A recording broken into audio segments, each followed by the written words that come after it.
الحمد للہ والصلاة والسلام علی رسول اللہ اما بعد قال اللہ سبحانہ وتعالی فی کلامہ المجید انا نحن نزلنا الذکر وانا له لحافظون وقال النبی صلی اللہ علیہ وسلم نضر اللہ امرأ سمع منا حدیثا فحفظہ حتی یبلغہ غیرہ۔ آج کی یہ عظیم الشان دفاع صحابہ کانفرنس، اس کے صدر محترم شیخ الطاف حسین فیدی حفظہ اللہ، معزز و محترم علماء کرام، حاضرین مجلس، اسلامی بھائیوں اور ساتھیوں، آپ حضرات نے موضوع سنا اور اس حوالے سے انتہائی مختصر وقت میں چند باتیں آپ کے گوشے گزار کرنی ہے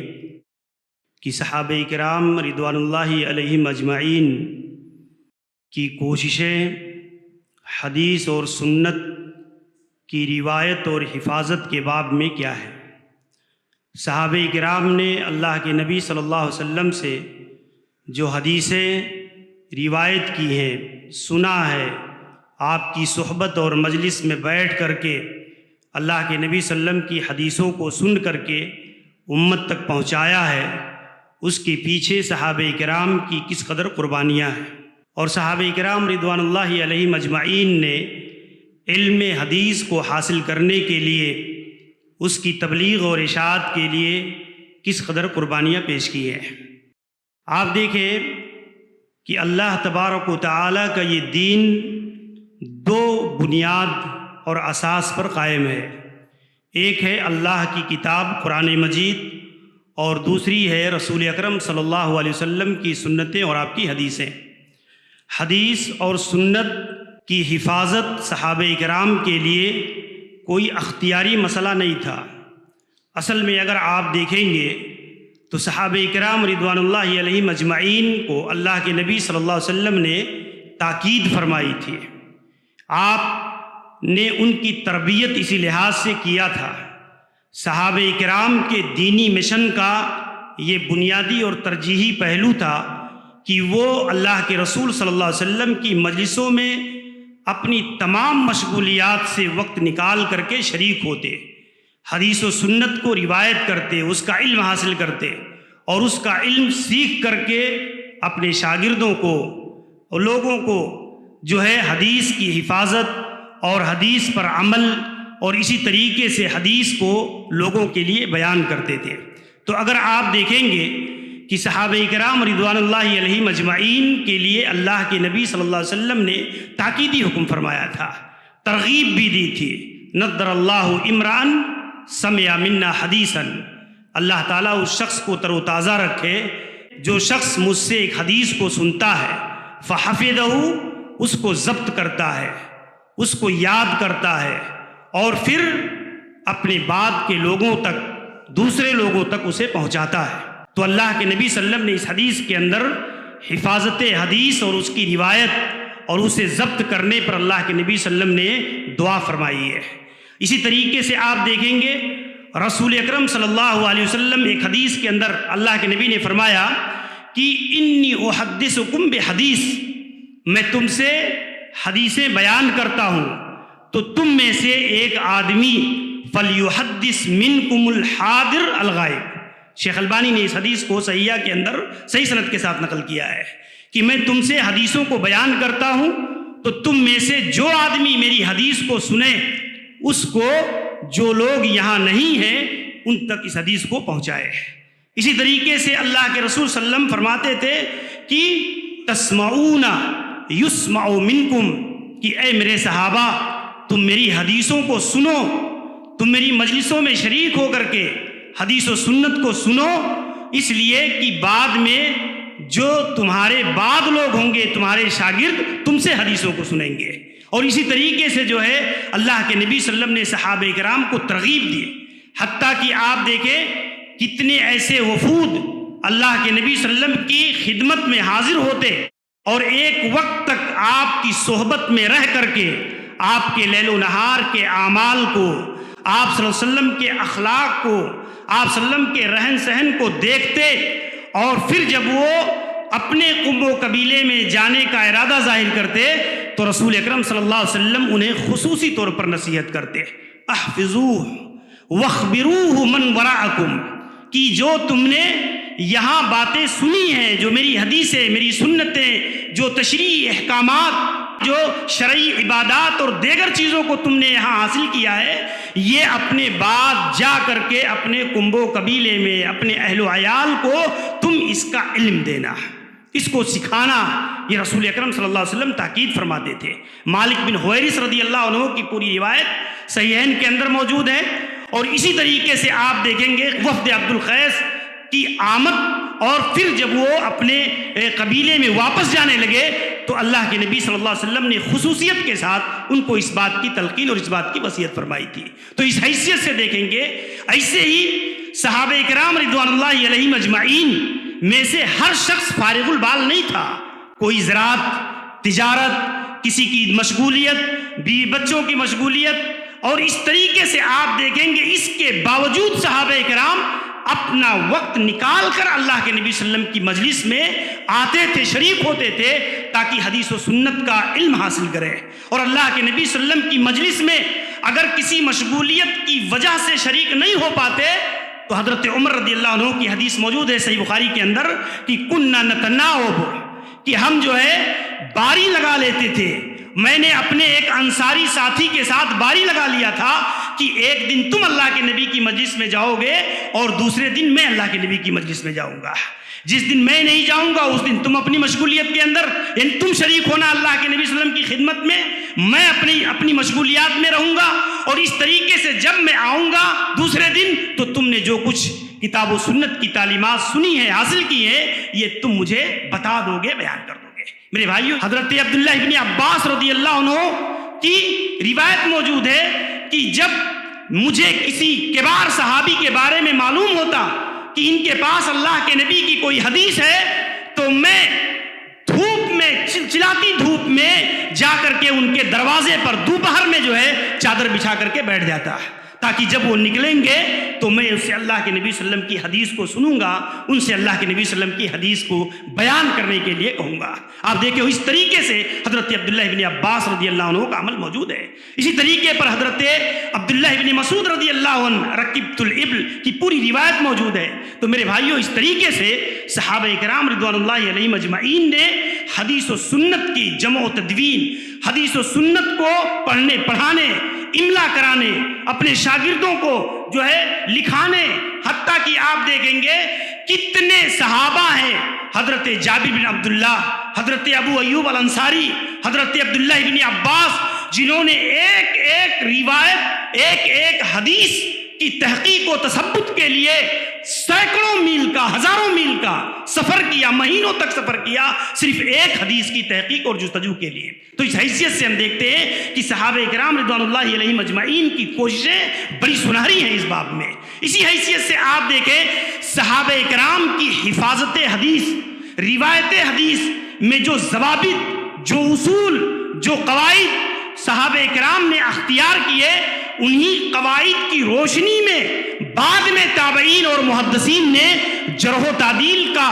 بہترین علم جو ہے اسی سے اخذ کیا ہے۔ اگر روایت حدیث کے باب میں دیکھیں گے کہ صحابہ کرام رضوان اللہ علیہم اجمعین نے کس قدر احتیاط کا پہلو اختیار کیا ہے حدیثوں کی روایت میں، آپ دیکھیں حضرت ابو شریح العدوی صحابی رسول ہیں، اللہ کے نبی صلی اللہ علیہ وسلم سے حدیث روایت کرتے ہیں تو اس کے ساتھ اس بات کی وضاحت کرتے ہیں کہ میرے کانوں نے اس حدیث کو سنا ہے، میری آنکھ نے اللہ کے نبی صلی اللہ علیہ وسلم کو یہ حدیث بیان کرتے ہوئے دیکھا ہے،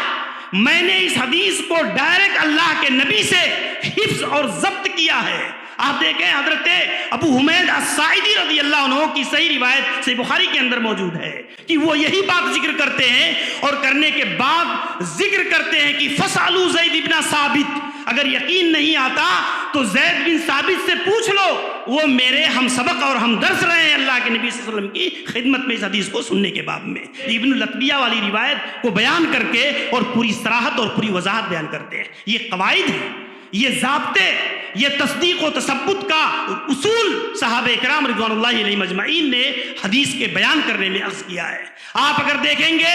حضرت علی رضی اللہ عنہ ایک حدیث بیان کرتے ہیں خوارج کے باب میں کہ خوارج کے صفات، خوارج کے قتل کرنے کا ثواب جب یہ روایت بیان کرتے ہیں اپنے شاگردوں سے تو عبیدہ تابعی یہ سوال کرتے ہیں انت سمعت النبی صلی اللہ علیہ وسلم، کیا آپ جو بات کہہ رہے ہیں، جو حدیث بیان کر رہے ہیں، کیا آپ نے اس کو اللہ کے نبی سے سنا ہے؟ تو کہتے ای ورب الکعبہ، اللہ رب کعبہ کی قسم میں نے اللہ کے نبی صلی اللہ علیہ وسلم سے اس حدیث کو سنا۔ حلف اور قسم کے ساتھ اس حدیث کو، اس روایت کو بیان کرتے ہیں۔ تو میرے بھائیو اگر دیکھیں گے صحابہ کرام رضوان اللہ علیہم اجمعین نے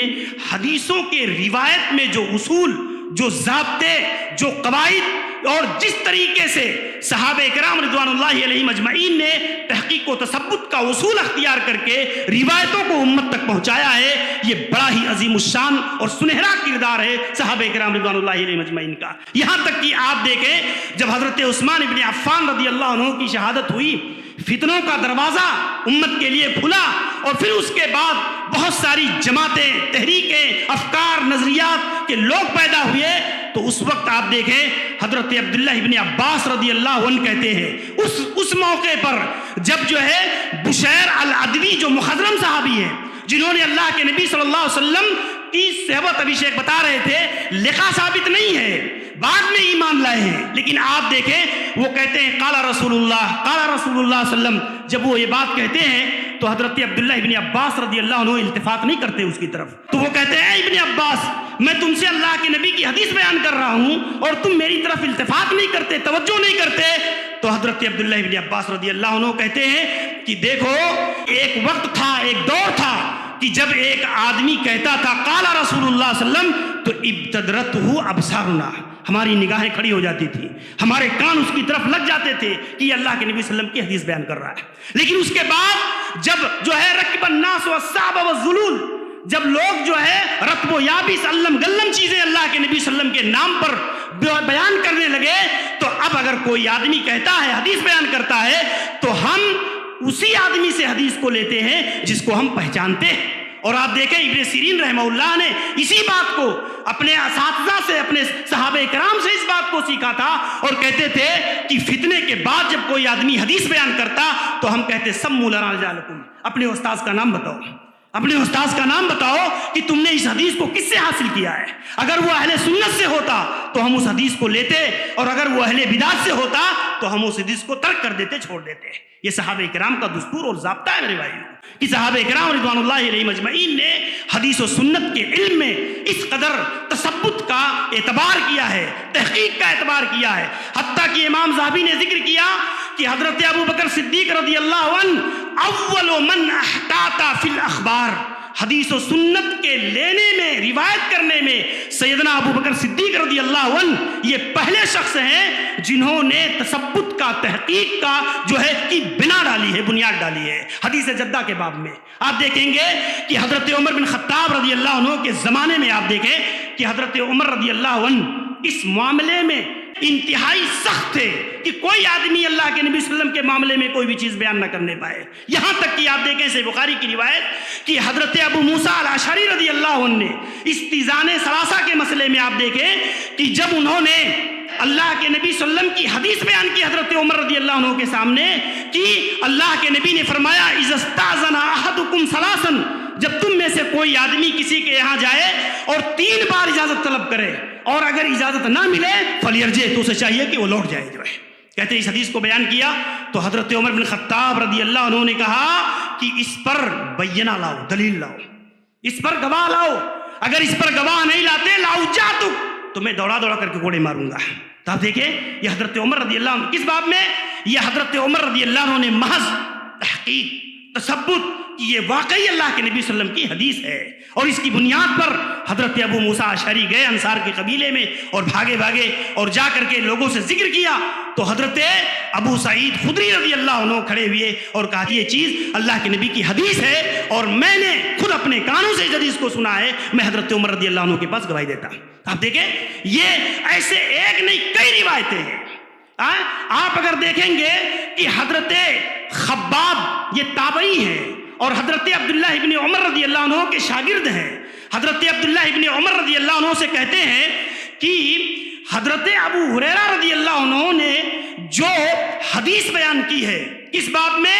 جو حدیث بیان کی ہے کہ جو آدمی جنازہ اور تجہیز و تکفین اور صلاۃ جنازہ میں جو آدمی شریک ہوتا ہے تو اس شخص کو جو اجر و ثواب ملتا ہے قیراتین کا، اور جو صرف جنازہ پڑھتا ہے اس کو قیرات کا. تو کیا آپ نے بھی اس حدیث کو اللہ کے نبی سے سنا ہے؟